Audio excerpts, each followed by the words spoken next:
तो जैसा कि पिछले एपिसोड में हमने देखा था, लिलू यहाँ पर यूजियो की भी मदद कर देता है, जिसकी वजह से कहीं ना कहीं इसे ही फायदा होता है, क्योंकि इससे उसके ए मेरिट पॉइंट्स मिलेंगे क्योंकि वो ग्रेटर हेवल स्पिरिट है। और उसके बाद ली होंग्यू का भी ये सपोर्ट कर पाता है। फिलहाल जो बचे कुचे ये ग्रेटर हेवल स्पिरिट्स थे, इन्हें यूजियो और ली होंग्यू मिल करके निपटाने लगते और पलक झपकते ही इन्हें जल्द ही ये खत्म कर देते।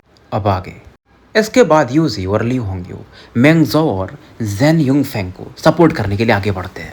लेकिन तभी अचानक से एक स्ट्रॉन्ग बर्स्ट ऑफ एनर्जी लीलू फील करता है और वो आ रहा था वांगकोंग की तरफ से, जो कि 3 ग्रेटर हेवल स्पिरिट से अकेले बैटल कर रहा था। और लीलू देखता है कि यार नहीं, मतलब वांगकोंग है बंदा तगड़ा, तीनों को अभी भी वो संभाल पा रहा था और उसे कुछ इंजरी वगैरह भी नहीं हुआ था। इवन कई डायरेक्ट हिट्स इसकी बॉडी पर लगते हैं बट मेजर कुछ भी नहीं था।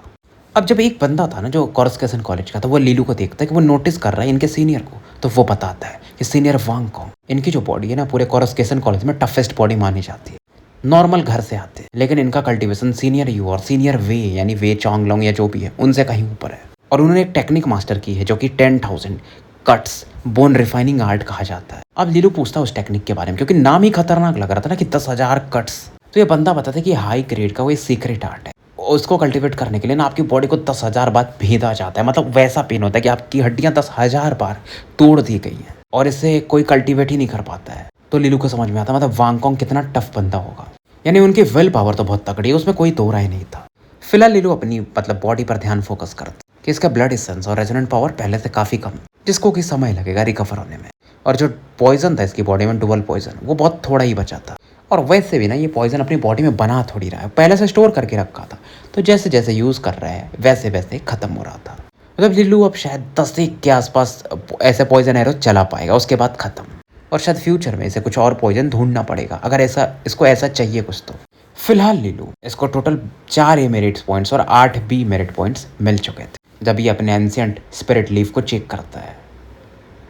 और इसकी रैंकिंग भी ना अब 17वें नंबर पे आ चुकी थी स्कोर बोर्ड में। और टॉप पर देखता है तो जियांग किंग का नाम था 8 ए मेरिट पॉइंट्स के साथ। और सोचता यार ये बंदी किलिंग गॉड है सही में। इधर लीलू अपना ध्यान अपने कल्टीवेशन पर फोकस करता ताकि पावर को रिकवर कर पाए, और धीरे धीरे इसका सिचुएशन बेटर हुआ था। और उधर ली होंग्यू वगैरह सपोर्ट करते करते जितने भी ग्रेटर हेवल स्पिरिट्स थे उनको निपटाते जाते हैं। और वांगकोंग के साइड में ही जो ग्रेटर हेवल स्पिरिट्स थे वो बचे थे, और वो बच के भागने को भी देखते हैं, लेकिन वांगकोंग इन्हें भागने नहीं देता है। और सपोर्ट के लिए ली होंग्यू और यूजियो इसके पास आ चुके थे और फाइनली ये भी निपटा दिए जाते। तो यहाँ पर जो 10 ग्रेटर हेवल स्पिरिट्स थे वो खत्म हो चुके थे। और सबको पता था कि अगर लीलू और ली होंग्यू टाइम पे नहीं आते तो चीजें बहुत मुसीबत वाली थी। होंग्यू आती है लीलू की तरफ और वो जो इसका ब्लैकवुड फेदर फैन था उसे डुलाती है, और लीलू की इंजरीज जो थी वो रिकवर होने लगती है। साथ में अपनी भी ऑरा ये यूज करती है, रेडिश कलर की ऑरा निकलती है, और लोग समझ सकते थे कि ली होंग्यू लीलू को एक स्पेशल ट्रीटमेंट दे रही है कहीं ना कहीं। इसका मतलब सीधा सीधा था कि दोनों का रिलेशनशिप काफी तगड़ा है, और लीलू भी इसको थैंक्स बोलता है। और फिलहाल इनका ध्यान अब जो सोल समनिंग ऑल्टर था उस तरफ जाता है। तो ये जो सोल समनिंग ऑल्टर था ना, इसके आसपास अभी भी व्हाइट मिस्ट थोड़ा बहुत दिख रहा था, लेकिन पहले से डिम हो चुका था, क्योंकि जो बहुत सारे ग्रेटर हेवल स्पिरिट्स मारे गए थे कहीं ना कहीं वो भी ये फॉग को रिप्रेजेंट करते हैं। तो लीलू भी अब उस तरफ पड़ता है। यूजी उसकी तरफ देखती है बट कुछ कहती नहीं। पहले सब वैसा नहीं सोच रही थी, क्योंकि अब इसको समझ में आ चुका था कि लीलू नॉर्मल तो नहीं है। और वांगकोंग इस दौरान लीलू को थैंक्स बोलता है कि मानना पड़ेगा लीलू, जूनियर लीलू, तुम्हारे वो जो तीर थे ना जिसमें जहर था बहुत तगड़ा था यार। लीलू भी कहता सीनियर वांगकोंग आप बहुत दयालु है, वो तो बस एक ट्रिक्स थे, लेकिन आपके का कोई तोड़ नहीं है, आप अकेले होकर के 3 ग्रेटर हेवल स्पिरिट्स को संभाल रहे थे। तभी यूजियो बीच में आती कि हाँ हो गया, एक दूसरे की तारीफ करना बंद करो, अब हम रिकवर कर चुके हैं। तो पहले इस व्हाइट मिस्ट को हटाते हैं और सोल समनिंग ऑल्टर को डिस्ट्रॉय करते। लीलू भी अपना हाँ में सही लाता है, और लीलू को पता है देखो जहां पर भी ना ये डेविल हार्ट पिलर या ये जब चीजें रहती है तो वहां पर वर्ल्डली नेचुरल एनर्जी नॉर्मली ज्यादा रहती है, तभी तो डेविल किंग ने ऐसे जगह पर अपने पिलर्स बनाए थे। तो इन्हें ट्रेजर मिल सकता है यहाँ पर। जैसे वो पहला जगह जो 1000 डेविल ऑल्टर टाइप था जिसको कि डिस्ट्रॉय किया था इन लोगों ने, वहां पर लीलू को 3 क्रिम्सन पिल्स मिले थे, जिसमें से एक इसे मिला था, फेंगलिंग युवान ने एक रखा था और एक शायद किसी और को दिया। तो लीलू को चाहिए था यार क्रिम्सन पिन मिलेगा तो फायदा है, इसके चांसेस जो है ना 9 पॉल टायर में एक ही बार में जाने के वो बढ़ जाएंगे। तो थोड़ा ये लोग रेस्ट करते और फिर पूरी टीम जो कि पीछे थोड़े बहुत रुके हुए थे वो भी यहाँ पर सोल समनिंग ऑल्टर के पास आ जाते और यूजियो कहती है यूजियो कि चलो अब इसे पे निपटाते हैं। तो ये व्हाइट मिस्ट की ऑरा को तो ये इजीली डिस्ट्रॉय कर देते, और अब सामने में बस ऑल्टर था, लेकिन ऑल्टर के जो सेंटर था ना उस पर एक फ्लैग जैसा कुछ दिखता है, झंडे के जैसा, जो कि हवा में लहरा रहा, और उसमें से अलग आवाजें निकल रही थी जो कि सामने वाले बंदों को ना प्रभावित कर रही थी। उनके दिमाग को ऐसा लग रहा था कंट्रोल करने की कुछ कोशिश कर रहा है, इससे ये बावले हो जाएंगे। ये उसे बोलती है अच्छा, क्योंकि इसके पास 9th ग्रेड का लाइट रेजोनेंस था, तो इन चीजों को ये प्योरीफाई कर सकती थी और ये करप्शन का इसके ऊपर कोई असर नहीं। तो अपने फिर से जो कोड़ा होता है, जिससे हम कोड़ा मारते हैं लोगों का, रस्से जैसा, और अंग्रेजी में उसको सेप्टर कहते हैं, उसे घुमाती है और उस तरफ बढ़ा देती है, मतलब सीधा उस झंडे पर अटैक करती है और पलक झपकते उसे जला के राख कर देती है। और जैसे ही झंडा जलता है ना, आसपास का स्पेस में भी बदलाव आने लगता है और जो थोड़े बहुत बिल्डिंग विल्डिंग नहीं दिख रहे थे, धुंध जो भी था, वो अब दिखना शुरू हो जाती। लीलू को तो पता था एक तरह से इल्यूजन है, जब तक ये डिस्ट्रॉय नहीं करेंगे तब तक चीज़ें सही वाली दिखती नहीं है। ये बनाया गया है ऑल बीइंग घोस्टली किंग के स्किन के द्वारा, या जो भी बोल लो। और इनके जो पैर के नीचे की जमीन था ना, वो भी अब गायब होने लगती है। ऐसा लगता है मानो किसी झील के ऊपर खड़े हो। पानी एकदम क्रिस्टल क्लियर था, मछलियां तैर रही थी, अलग ही वाइटैलिटी फोर्स यहाँ पर ये लोग फील करते। और झील के ना सेंटर वाले स्पॉट पर लीलू का ध्यान जाता है, यहाँ पर वो ऑल्टर था, वहां पर इसे 10 कमल दिखते, कमल के पत्ती जैसे कुछ, जो कि ऊपर तैर रहे थे। और भीड़ में से कोई बोलता, क्या ये एनलाइटेंड स्पिरिट लोटसेस है क्या? लीलू को इन चीज़ों के बारे में थोड़ा थोड़ा पता चल रहा था, क्योंकि ये सब चीज़ें तो इसने कभी भी जिया किंगडम में सुना भी नहीं था। और ये ट्रेजर है जो कि आपके कल्टीवेशन में मदद करता है। जैसे अगर इसके ऊपर आप बैठ के कल्टीवेट करोगे तो आपका सोल जो है ना फोकस्ड हो जाएगा, तो कल्टीवेशन ब्रेक थ्रू के चांसेस से बहुत बढ़ा देता है। और गोल्डन ड्रैगन बैंक में अगर ऐसी चीज़ें आप खरीदने जाओगे तो वो आराम से ना लाखों में जाएगा, लाखों गोल्ड में। लेकिन लीलू थोड़ा निराश इसलिए होता है क्योंकि ऐसा ट्रेजर इसको चाहिए नहीं। ऐसा ट्रेजर चाहिए था जो कि इसके एनर्जी लेवल को बढ़ा सके, ब्रेक थ्रू में मदद कर सके। अब यूजियो कहती है हमें इन चीज़ों को डिवाइड करना पड़ेगा, वो कंट्रीब्यूशन के हिसाब से हो। आप लोग क्या सोचते हो? तो कोई कुछ बोलता नहीं है, तो यूजियो बोलती है ठीक है, फिर हम वांगकोंग से शुरू करते हैं। उसके बाद लीलू पर भी आके रुकती है कि मतलब मैं, वांगकोंग और लीलू। मेंगजो, जोंगयुन फेंग वगैरह लीलू का नाम सुनते हैं, थोड़ा हेजिटेट करते हैं, बट कुछ कहते नहीं है, क्योंकि भाई लीलू ने योगदान तो दिया था। और लीलू को लगा नहीं था कि यूजियो मतलब जियांग किंग के साथ अच्छा रिलेशन नहीं है, फिर भी इसके लिए सपोर्ट करेगी। और एक रेजोनेंट जो फ्रूट था ना, मतलब एनलाइटन स्पिरिट लोटस था, उससे अपनी तरफ खींच लेती अपनी ऑरा से। वांगकोंग दूसरी बार मतलब ये पढ़ता, वो भी एक एनलाइटन स्पिरिट लोटस निकाल लेता। उसके बाद लीलू आगे बढ़ता, पर तभी एक हाथ आता है इसकी तरफ, इसके कंधे की तरफ। लीलू पूछता सीनियर होंग्यू क्या बात है? अब ली होंग्यू लीलू से कहती तुम मुझ पर विश्वास करते हो? लीलू स्माइल करता है ऑब्वियसली, तो ये इशारा करती है वो जो साइड वाला है ना उसे चूज करो। मतलब जो बाहर में था थोड़ा सूखा सूखा लग रहा था और लोग हैरान थे, ऐसा लग रहा था ना वो खत्म होने वाला, मरने वाला है, वो वाला जो कमल था। यूजियो कहती मतलब ली होंग्यू तुम क्या चाहती हो कि लीलू को अच्छी चीजें ना मिले ताकि तुम ले पाओ अच्छी वाली चीजें? बट ली होंग्यू को फर्क नहीं पड़ता और वो जिधर इशारा करती लीलू वही वाला लोटस अपने लिए उठा लेता। यूजियो कहती है फिर कि क्या ही प्यारा यंग मास्टर है ना, मतलब वो एनलाइटन स्पिरिट लोटस अच्छा नहीं उठाएगा, वही चूज करेगा जो इस लड़की ने बोला है, ताकि इस लड़की का दिल न टूटे। लीलू हंसता है कि नहीं ऐसी बात नहीं है, मैं सीनियर होंग्यू के जजमेंट की कदर करता हूँ, मुझे विश्वास है उन्होंने कुछ बोला होगा तो अच्छा होगा। अब यूजियो को लगता है इससे क्या लग रहा है कि मेरा जजमेंट गलत है। अब ली होंग्यू ने एक कमल लीलू से मांगती है और उसके बाद ना हल्का सा मतलब अपनी उंगली काट के वो ब्लड जो था अपना वाला इस लोटस पर डाल देती और उस पर कुछ कुछ बूंद से बनने लगते और ना नीले रंग का, वॉयलेट रंग का एक लाइट मर्ज होने लगता है इस लोटस के बीच में और धीरे धीरे मछली का शेप ले लेता है, मानो इस फिश में ना एक लाइफ फोर्स। यूजियो हैरान थी, इसमें तो स्पिरिट लोटस इसेंस है। वो इसेंस तब आता है जब कोई भी पौधे के अंदर या कोई भी जानवर के अंदर ना वो स्पिरिचुअलिटी आ जाती है, वो इस चीज के अंदर था। तो स्पिरिट लोटस ठीक है, लेकिन स्पिरिट लोटस में इसेंस होना वो बहुत बड़ी बात थी। लीलू भी हैरान था और बहुत लोगों को इस दौरान जेलसी भी फील होती है। लीलू भी सरप्राइज होकर पूछता कि सीनियर आपको पता कैसे चला? तो होंग्यू बताती है देखो मेरा जो रेजोनेंस है ना वो नेचर के साथ, नेचर के ट्रेजर्स होते हैं ना उनके साथ कॉम्पेटिबल है। इस चीज में मेरे को ना ग्रीड किया जाती है कि जहां भी जाता है लौंडा अपना खजाना ढूंढ के निकाल लेता था। समझ लो बस होंग्यू को ना चीजों की सेंस, इन सब चीजों के बारे में, ट्रेजर्स के बारे में इजिली पता चल जाता है। अब ये यूजिबुजरान कहती है अगर तुम्हें पता था होंग्यू तो तुमने ये लीलू को क्यों लेने दिया? तुम ये ले सकती थी, या तुम लोग ऐसे लेवल पे हो जहाँ पर स्टेज मतलब ट्रेजर मैटर नहीं करता। बट इस दौरान एक चीज़ और बोलती, तुम्हें पता नहीं होगा बट लीलू की एक फियांस है और वो बहुत तगड़ी है और ऐसा रहा ना तो तुम्हारा रिलेशन खराब हो जाएगा। लीलू को भी गुस्सा आता कि वैसा मेरा रिलेशन नहीं, आप जैसा सोच रही है। और होंग्यू भी बोलती कि स्पिरिचुअल लोटस एसेंस मेरे लिए कोई मायने नहीं रखता, वो लीलू के लिए ज़्यादा बेहतर है, क्योंकि इसे पता था लीलू 9 टायर में जाने की कोशिश कर रहा है। तो लीलू भी एक्सेप्ट कर लेता और लीलू को पता था कहीं ना कहीं ये जो चीज़ था ना इसके लिए बहुत फायदेमंद की चीज़ है। तो इन एहसान को लीलू हमेशा ना याद रखता था, इसकी एक खासियत थी। तो देखो यार वो फ्लैग डिस्ट्रॉय हो चुका था और फाइनली सोल समनिंग ऑल्टर में कुछ था ही नहीं, क्योंकि 10 ग्रेटर एविल स्पिरिट्स मर चुके थे। तो धीरे धीरे इसको ये खत्म कर देते, बचा कुचा धुंध समाप्त होने लगता और जो लोगों पर कर्सेस लगे थे वो भी धीरे धीरे हटने लगते। तो लूमिंग, जिंग टैक्सू वगैरह रिकवर कर जाते और यूजी बोलती कि बाकी टीम्स को मतलब सिग्नल भेज दो कि यहाँ का सोल समनिंग ऑल्टर डिस्ट्रॉय हो चुका है। तो वैसा ही एक बंदा करता है और ये कहती है यहाँ पर नेचुरल एनर्जी काफ़ी ज़्यादा है तो हम यहाँ पर ब्रेक ले सकते हैं और उसके बाद देखते हैं कौन से साइड को हमारी ज़रूरत है, तो हम उस तरफ बढ़ भी सकते हैं। और लीलू भी मान जाता है क्योंकि इसको यहाँ पर कल्टीवेशन का मौका मिलेगा, पावर लेवल बढ़ा सकते। तो फिलहाल ये कमल आसन में बैठ जाता है जैसे लोग तपस्या करते हैं और अपना ट्रिपल पैलेस शिव रेजोनेंसेस को एक्टिवेट कर देता है। कंडेंसेशन आर्ट जो इसके पास था और इस टाइम कल्टीवेशन में बैठ जाता है। लियोंगी उसे गार्ड कर रही थी कि कोई इसे प्रॉब्लम ना है और सन्नाटा रहता है घंटों भर। धीरे धीरे धुंध गायब हो रहा था और वहां पर ना एक लाइट चमक दूर में, यानी कि second soul summoning altar destroy हो चुका था। क्योंकि देखो अगर ये 10,000 डेविल हार्ट पिलर को डिस्ट्रॉय करना है तो टोटल 4 नोड्स हैं, यानी 4 सोल ऑल्टर्स। एक इन्होंने डिस्ट्रॉय किया था, एक और हो चुका था। तो ये लोग गेस करते क्या ये फेंगलिंग युवान ने किया होगा या वे चोंगलू की टीम ने। और स्वाम सिटी ने फिर से थोड़ा सा ट्रेम्बल करती, फिर एक और लाइट चमकता है। तीसरा भी सोल समनिंग ऑल्टर डिस्ट्रॉय हो चुका था, यानी किसी और टीम ने एक जगह को डिस्ट्रॉय कर दिया होगा। अब ये जो था ना 10,000 हार्ट पिलर, उसमें भी धीरे धीरे फर्क आते क्योंकि उसको एनर्जी वहीं से मिलती थी और सबको पिलर दिखाई देने लगा था दूर में जो सेंटर में था सिटी के। इसके जो 4 नोड्स थे उसमें से 3 डिस्ट्रॉय हो चुके थे और यूज ये बोलती कि चौथा वाला ना शायद वहां पर ज्यादा खतरा है, तो शायद हमें वहां टीम भेजना पड़ेगा। वांगकोंग भी सहमत था और यूज ये कहती है ठीक है मैं कुछ लोगों को लेकर जा रही हूँ। वांगकोंग भी अपना मान जाता है।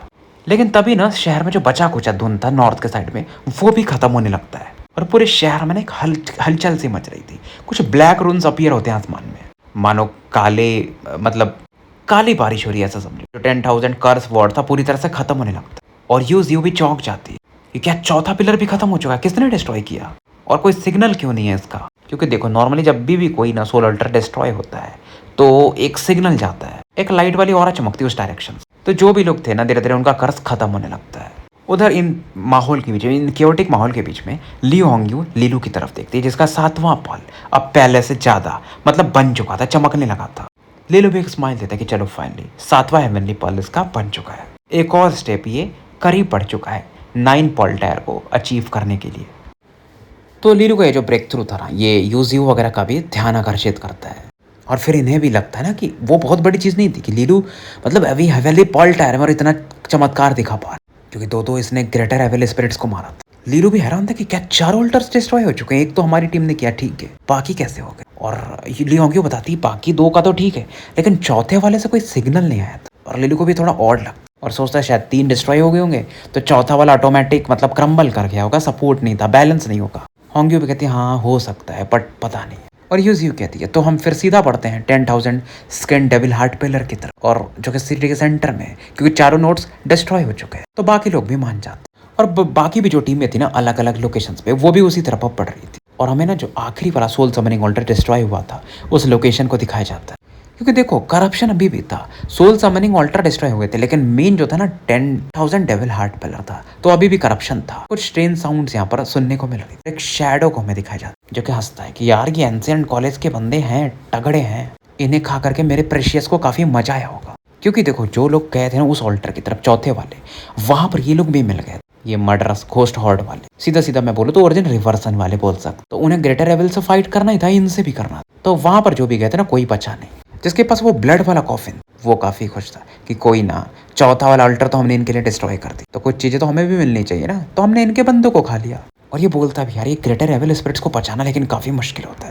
और इनमें से जो ब्लैक कॉफिन वाले बंदे थे ना उनमें से एक बोलते कि बॉस वो लोग फिर अब सेंट्रल डिस्ट्रिक्ट की तरफ पड़ रहे होंगे तो हम भी चलें। इनका जो लीडर था वो ब्लड कॉफिन वाला वो सेंटर ऑफ द सिटी की तरफ देख जिधर अभी भी तुम था, लेकिन फिर भी वो बड़ा सा जो पिलर था ना उसे दूर से थोड़ा बहुत देखा जा सकता था। और बोलता है कि जो 10,000 डेविल स्किन हार्ट पिलर वो ऑल विंग होस्टनी स्किन डोमिनियन का कोर है।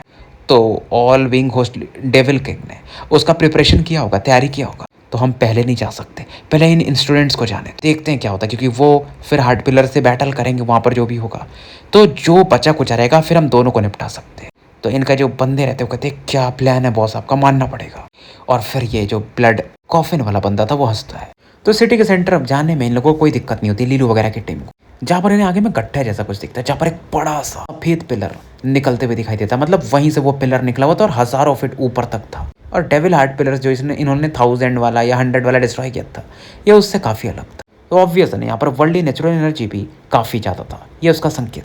बेसिकली एक पिलर था जिस पर चेन्स बंधे हुए थे, पिलर में लाइट एनर्जी थी लेकिन चेन से वो ब्लडी रेड ऑरा निकल रहा चेन्स वाला। और गड्ढा जो था ना उसके अंदर ब्लड का पूल भी था, खून का तरिया जैसा बना हुआ था।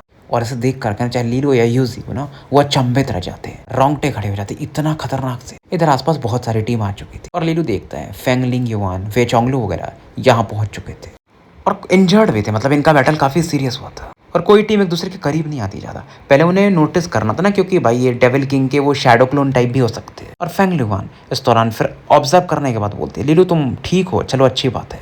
मुझे लगा शायद तुम लालटेन वगैरह में फंस गए होगे, मतलब कर्स में, क्योंकि सबको पता ना यार हेवनली रेजोनेंस टायर के बंदे फंस गए थे, लेसर वगैरह के। तो भाई लीलू तो कुछ भी था, हेवनली पर्ल टायर में ही था बस। लीलू स्माइल कर बोलता है, उसके बाद मैं सीनियर होंगी और वांग कोंग और यूज से मिल पाई। अब वे चोंगलू कहता है, तुम काफी लकी हो जूनियर लीलू। मतलब उसे अच्छा नहीं लगता है कि लीलू बच कैसे गया, मतलब फंसा कैसे नहीं, कर्स में क्यों नहीं आया, इंजरी भी नहीं थी। लगता है इसकी रक्षा किया कहीं ना कहीं वांग कोंग और यूज वगैरह ने। लीलो भी मजे लेता है, लेकिन सीनियर वे आप लगता है थोड़े सफर किए हैं आप पर, क्योंकि बॉडी पर इंजरीज है। तो वे चोंगलंग बताता है कि हाँ मैंने ग्रेटर एविल स्पिरिट को मारा और 7 एविल स्पिरिट्स को। थोड़ी बहुत इंजरीज है बट मुझे कोई बड़ा प्रॉब्लम नहीं। अब जो एंशिएंट कॉलेज के बंदे थे इसके साथ में, जो कोरुस्केशन वाले, वो काफी तारीफ कर रहे थे वे चोंगलू के स्ट्रेंथ की, साहस की। फिर वे चोंगलू ना ऐसा लीलू को वार्निंग टोन में बोलता है कि जूनियर लीलू, जूनियर जियांग है ना वो एकदम अनपैरेलल्ड पोटेंशियल है और तुम्हारे जैसा बंदा ना उनका नाम ही खराब करेगा। लीलू हंसता है कि लेकिन वो मेरे और जियांग किंगे के बीच का है, तो आपको चिंता करने की जरूरत नहीं। चोंगलू का चेहरा फिर से बन जाता है, उसे गुस्सा आता है, बट तभी जियो बीच में आती है कि बीच में मत पड़ो। देखो वे चोंगलू, वैसे मैं भी लीलू को पसंद नहीं करती, लेकिन उसका स्ट्रेंथ, उसने दो ग्रेटर एविल स्पिरिट्स को मारा, नहीं तो हम बुरी स्थिति में होते। इससे लिए तुम शांति रहो तो अच्छा है। अभी ये सुन करके ना इवन फेंग ल्यूवान वे चोंगलू के तो रोंगटे खड़े जाते, मतलब उसे विश्वास नहीं होता, कहीं मैं गलत तो नहीं सुन रहा हूँ, मेरे कान, लीलू ने 2 ग्रेटर एविल स्पिरिट्स को मारा है। तो यूजियो के मुंह से सुन के अब फेंग ल्यूवान तो वैसे भरोसा हो जाता है, वे चोंगलू और डुआनमू वगैरह भी शांत हो जाते हैं। पता था इनको कि ठीक है लीलू टैलेंटेड है, उसके पास ट्रिक्स हैं, लेकिन इतने तगड़े एविल स्पिरिट्स को मार पाएगा ये थोड़ा विश्वास करने के लायक नहीं था। अब लीलू कहता है, यार आप लोगों ने स्कोर बोर्ड चेक नहीं किया क्या? अब वे चोंगलू ने स्कोर बोर्ड की तरफ चेक कर, नॉर्मली ये देखो देख भी रहा था, तो टॉप 10 में देखता है ना, टॉप 20-50 में क्यों जाएगा। और धीरे धीरे जब फेंग ल्यूवान चेक करती तो लीलू का नाम 17वें नंबर पर, और ए मेरिट पॉइंट्स का मतलब ये कि लीलू ने ग्रेटर एविल स्पिरिट मारा होगा। लिंग युवान थोड़ी चिंतित हो जाती, कहीं तुमने स्पिरिट बीस्ट का पावर तो यूज नहीं किया। लीलू बोलता नहीं, एक और ट्रिक है मेरे तरकश में। और ये सोचती है यार ये बंदे के पास कितने ट्रेजर्स हैं। और चोंगलू को भी अब समझ में आता है लीलू ज्यादा कैपेबल है, जितना इसने सोचा था उससे तो कहीं ज्यादा है। डुआनमू इस दौरान वो बड़े से गड्ढे की तरफ देखता, वहाँ पर ब्लड का पुल था और उसके अंदर में व्हाइट पिलर भी बाहर निकला हुआ था। देखो डुआनमू दिखने में वैसे भी थोड़ा फेमिनिन था, आई गेस 3rd रैंक था नहीं एंशिएंट कॉलेज में, हेवनली ओरिजिन एंशिएंट कॉलेज का ही बंदा था। और ये बताता है कि ये जो स्किन्स दिख रहे हैं कुछ बंदों के होंगे ना जिन्हें किडनैप किया गया था। मैं कुछ फैमिलियर फेसेस के को देख सकता, और कुछ में अभी भी लाइफ फोर्स बचा हुआ था, ऐसा फेंग ल्यूवान कहती। और फिर यूजियो कहती चलो अब करते हैं, मतलब 10,000 डेविल स्किन हार्ट पिलर को डिस्ट्रॉय करते हैं। और तुरंत ही अपने लाइट रेजोनेंट पावर को ये रिलीज करना शुरू कर देती, और कोई रोकता नहीं, क्योंकि देखो किसी न किसी को अटैक तो शुरू करना ही पड़ेगा। और जैसे अपनी लाइट एनर्जी से अटैक करती ना, पिलर से भी करप्शन वाली ऑरा निकलती और इसके प्यूरिफाइंग लाइट को ना नलीफाई करने लगती, न्यूट्रलाइज करने लगती। और जो खून का पुल था ना वहां पर बबल्स बनने शुरू हो जाते और इंसानों के कुछ चेहरे बाहर निकल रहे, एक एक करके बढ़ते जाते। जो भी बंदे थे स्किन थे जिनकी भी करप्शन काफी ज्यादा था, और इन्हें देख करके इनका चेहरा अगली हो जाता है, क्योंकि ये इनके ही लोग थे, इनके साथ पड़े हुए बंदे जो कि ऐसे होते जा रहे थे, जो कि अलग रूप में बदल चुके थे, स्पिरिट के रूप में बदल चुके थे बोल सकते। यानी कि पहले अगर आपको डेविल हार्ट पिलर डिस्ट्रॉय करना है तो पहले अदर वंस को डिस्ट्रॉय करना पड़ेगा। और अगर आप देखोगे ना वो जो ब्लड पूल था उसके एकदम सेंटर में एक डेविल एग दिखाई दे रहा था, जो कि हल्का व्हाइट कलर में था और ह्यूमन स्किन्स के ही थ्रू ये बन रहा था। और डेविल एग में ना खतरनाक लेवल का करप्शन था। और लिंग युवान भी कहती है बैटल के लिए तैयार हो जाओ, ऑप्शन नहीं है। और इस समय अपने हेवनली रेजोनेंस डायग्राम को रिलीज कर, यूजियो, डुआनमू, वे चोंगलू सभी आगे आ चुके थे और एक फियर्स बैटल अब शुरू होने वाला था। लीलू भैया भी अपने एलिफेंट ब्लेड को कस के पकड़ लेते, एक अटैक स्लैश करके ये मारता, जिसके अंदर ब्लैक ड्रैगन वाला अटैक था, जो कि आते हुए अदर वंस की तरफ पड़ता है। और एक एक अटैक में लीलू कई सारे अदर वंस को काटते जाता है। और पीछे से इसको ली होंग्यो भी सपोर्ट कर रही थी। लीलू जानता था कि बैटल बड़ा हो रहा है और इसके 7 पिलर्स 7 पल्स ज्यादा काम नहीं दे सकते, क्योंकि अदर वंस की गिनती नहीं थी यार, बहुत सारे थे। और ये एक्साइटेड भी हो रहा था, फियर नहीं था इसके आंखों में। और लीलू ना अब देखता अपने स्पिरिट लोटस की तरफ कि शायद मौका आ चुका है, जिसके अंदर वो छोटी सी मछली वॉयलेट कलर की तैर रही थी, और इसके अंदर से स्पिरिट लोटस के इसेंस को निकाल लेता है और साथ में निकालता है अपने हेवनली क्रिम्सन पिल्स को, जैसे कि निकल जाता नहीं, मतलब क्रिम्सन पिल्स को नहीं, ये जो स्पिरिट लोटस इसेंस था उसके अंदर डालता है मछली के मुंह के अंदर, और उसके बाद ये उसे एक बॉल ऑफ लाइट में बदल लेता है स्पिरिचुअल लोटस एसेंस को, और ना अपने एलिफेंट ब्लेड से ना अपने चेस्ट पर एक अटैक करता है, तो घाव मतलब छाती इसकी फट जाती, बस ऐसा समझो यार सीधा सीधा। और ये जो बॉल ऑफ लाइट इसने बनाया था स्पिरिचुअल लोटस एसेंस और हेवनली क्रिम्सन पिल को मर्ज करके उससे उसमें एब्जॉर्ब करवा देता है, और उसके बाद एनिमी की तरफ चार्ज कर देता है। क्योंकि देखो ऐसी एनर्जी को अगर आपको एब्जॉर्ब करना है तो लगातार बैटल करना पड़ेगा, तो बॉडी में एनर्जी की कमी होगी, फिर आप एब्जॉर्ब करते जाओगे, धीरे धीरे धीरे धीरे लेवल पे फिर पहुंच जाओगे। उधर पीछे से वो जो ब्लड कॉफिन वाले बंदे थे ना, वो इस बैटल को देख रहे, ज्यादा दूर नहीं थे और कहते क्या ही भीड़ है, मजा आएगा। और इस दौरान उसकी नजर पड़ती है डेविल एक पर, और एकदम अलग ही उसके अंदर एक डिजायर जगती कि यार ये ट्रू डेविल का एम्ब्रॉयो है। एम्ब्रॉयो मतलब एग बोल लो या जो भी बोल लो। तो फिलहाल हम स्टोरी यहीं समाप्त करते हैं और मिलते हैं फिर कल एक नए वीडियो के साथ। तब तक के लिए मैं आपका साथी एन अल्केमिस्ट AKA मुसाफिर विदा लेता हूँ।